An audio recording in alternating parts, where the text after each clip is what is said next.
Top 9 Unfortunate Deaths Caused by Food. Fact number 1. Overcaffeinated.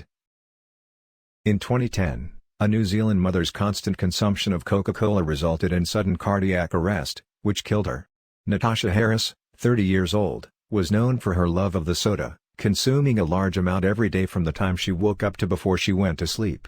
Her husband estimated that his wife's intake totaled around 10 liters, 2.6 gallons, of Coca-Cola daily. The amount of cola she drank contained 11 times the recommended amount of sugar one should be having daily and twice the amount of caffeine that can be safely ingested. Mrs. Harris had been suffering from nausea, fatigue, and various symptoms the week before her death, though both she and her family believed it was due to her being stressed. Mrs. Harris's addiction to Coca-Cola was not only a severe problem for her, as she experienced withdrawal symptoms when she was not able to have access to the beverage and had previously undergone dental surgery to have teeth removed due to her soda intake, but to her children as well. At least one of her 8 kids was born without tooth enamel, a condition attributed to her Coke drinking. While Coca-Cola was determined not to be responsible for Mrs. Harris's death, many called for the company to put better warning labels on their products. Fact number 2. Water intoxication. Drinking the recommended amount of water daily is good for one's health and skin. However, it is also important to know that drinking too much water can also lead to serious health issues. A mother in California was unaware of the serious consequences which can stem from too much water intake and died after her participation in a radio station's water drinking contest in 2007. Jennifer Strange, 28, had participated in KDND-FM's contest Hold Your Wii for a Wii, in which whoever drank the most water would win a Nintendo Wii. She told other contestants she was doing it for her 3 kids at home. The competition called for the participants to drink as many water bottles as they could without going to the bathroom. Halfway through the contest, the radio hosts upped the amount of water that needed to be drank. While some listeners, one being a nurse, called in to warn the radio hosts of the risks of their contest, the concerns were waved off by the hosts, who claimed that all the contestants had signed releases and proceeded to make jokes about the body being made of mostly water, meaning the contestants would be fine. Mrs. Strange was not fine. She quit at second place due to not feeling well, telling one of the radio hosts that she was in pain. Mrs. Strange is said to have drank around 7.6 liters, 2 gallons, of water in 3 hours, causing her to become bloated to the point that one of the radio hosts mentioned she looked pregnant. After calling sick into work, Mrs. Strange went home and was found dead in her bathroom just hours after her participation in the contest. The cause of her death was determined to be water intoxication. Her husband sued the radio station. It was discovered that the contest was not approved or even sent to the station's legal department for review and that no warning was provided to the contestants over the risks involved in the contest itself, though contestants were told to quit if they felt ill. The jury sided with Mr. Strange, finding that Entercom Sacramento LLC was liable for Mrs. Strange's death and owed the family $16.5 million. 10 radio station employees were fired after the event, 3 of whom were the hosts from the morning's competition. Fact number 3. Cooked with tuna. In the workplace, communication is important, especially when workers may not be aware of each other's location or progress. In the case of Mr. Jose Molina, who had been repairing the inside of an industrial oven used for the tuna at the Bumblebee plant in California where he had worked for 6 years, no one had informed others of his presence inside the oven, leading to his coworker turning it on while he was still inside. In 2012, 62-year-old Mr. Molina had been assigned to fix some of the chains inside the 11-meter-long, 35 feet, oven and was inside when one of his coworkers turned on the oven and then proceeded to dump around 6 tons of tuna inside. Mr. Molina had no means of escape and was cooked inside the 132 degrees Celsius, 270 degrees Fahrenheit, oven along with the tuna for 2 hours. His co-workers discovered his charred body after they realized his car was still in the parking lot, and he was declared dead by firefighters who arrived on the scene. After looking into Mr. Molina's death, it was found that Bumblebee hadn't been reporting their worker injuries, including a severed finger and a fractured skull which had occurred due to safety violations. The company, the plant's director of operations, and the safety manager were each charged with 3 felony counts of safety violations causing death. Bumblebee had to pay over $6 million in damages. Fact number 4. Death by chocolate. While the name death by chocolate is most commonly used to describe different types of chocolate dishes or as an expression that can sometimes be thrown around when someone has too much chocolate to eat, for Mr. Vincent Smith Jr., it was a literal description of his untimely death. In 2009, Mr. Smith, 29, had recently been hired at Lyons & Sons in Camden, New Jersey, which processes and mixes chocolates. He was standing on top of a platform over a vat of melting chocolate. Mr. Smith had been in charge of adding chocolate into the vat when he apparently slipped and fell in. One of his coworkers saw him fall and ran to the shut-off valve, but Mr. Smith had been hit by one of the paddles inside the vat, which keeps the chocolate moving. By the time his coworkers got him out of the vat, it was too late, and Mr. Smith was pronounced dead due to being hit by the paddle and pulled under the hot, melting chocolate. While the fall was ruled accidental by police, it was discovered that the company had been working without the proper permits. Lyons & Sons was then investigated by the Occupational Safety and Health Administration over their safety precautions, and the family filed a wrongful death suit. Fact number 5. Mixed in dough.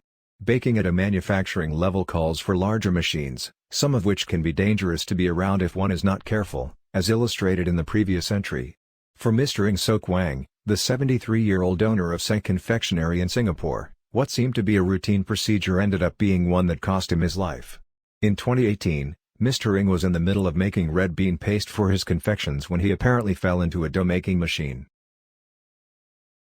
The mixer had, unfortunately, been on, and due to the force of the machine, Mr. Ng was crushed to death inside his mixture. His body was found by his workers, who noticed there was an odd burning smell coming from upstairs. By the time emergency personnel arrived, however, it was too late, and Mr. Ng had passed away.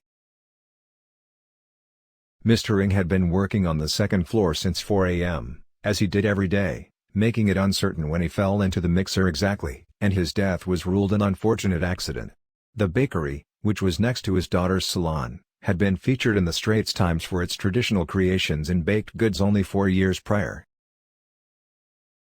Fact number 6. Baked in. Performing maintenance work can come with risks, especially when dealing with large, heavy machinery. Being aware of these risks and taking precautions is essential. In 1998, David Mays and Ian Erickson both believed that the necessary precautions had been taken when they were called in to perform maintenance on a bread baking oven in the Harvest Time Bakeries plant in Leicester. The oven, which was 23 meters, 75 feet, long, had not been shut off long enough, however.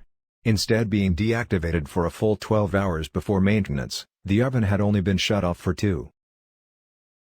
Mays, 47, and Erickson, 43, entered the oven, only to call through their walkie-talkies moments later that it was too hot inside. Due to there not being an option to reverse the conveyor belt, the men were forced to go through. The temperature in the middle was estimated to still be 100 degrees Celsius, 212 degrees Fahrenheit.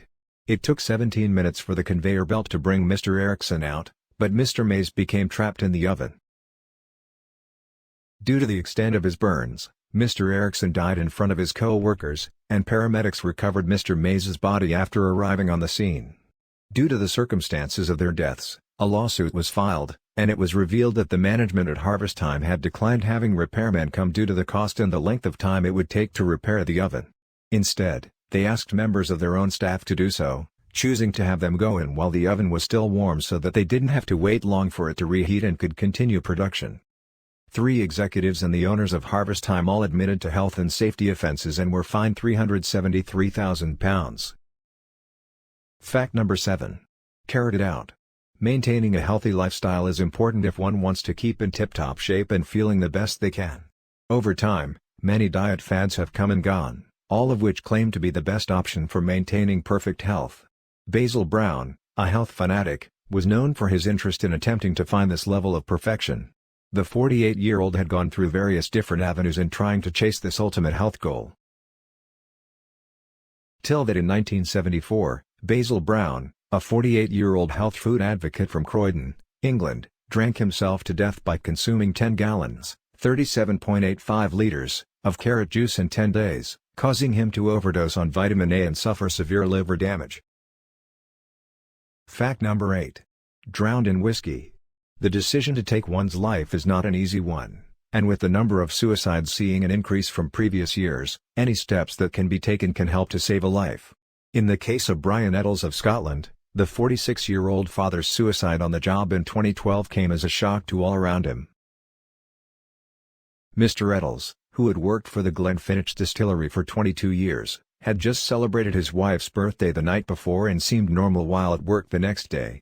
However, despite his normal appearance and activity, Mr. Eddles climbed 5 meters, 16 feet, up to the top of a 50,000-liter, 13,000 gallons, tank in which whiskey was distilled and threw himself inside. Alarms were raised shortly afterward, and paramedics were called in to aid Mr. Eddles.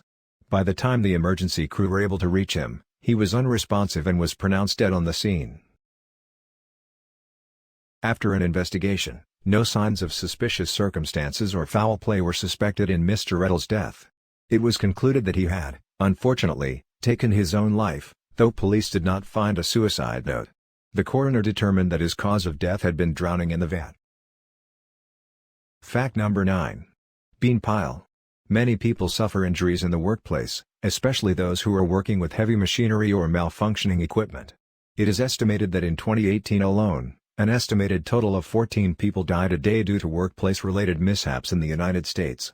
Raymond Segura Jr., a 56-year-old man who worked for a bean company in Colorado, unfortunately experienced an accident which resulted in his untimely death in 2012. Mr. Segura had worked for the Kelly Bean Company for over 12 years without incident until one day, the overhead conveyor belt he was monitoring malfunctioned. The conveyor belt was used to transport pinto beans in large, bulk quantities, and due to the malfunction, Mr. Segura became trapped under falling beans. When he did not respond to inquiries about his status, workers were sent to investigate and saw the mountain of beans. Once it was realized that Mr. Segura had become trapped under the beans, over 50 emergency personnel as well as inmates from a local jail came to his aid. It took over an hour to dig out Mr. Segura's body from the 6-meter, 20 feet, pile of beans which had fallen on top of him. Unfortunately, by the time they reached him, Mr. Segura had already passed away, though it was unknown if it was due to lack of oxygen or the impact. An inquiry was put into place concerning the malfunction of the conveyor belt by both the police and Kelly Bean Company. The incident was ultimately ruled an accident.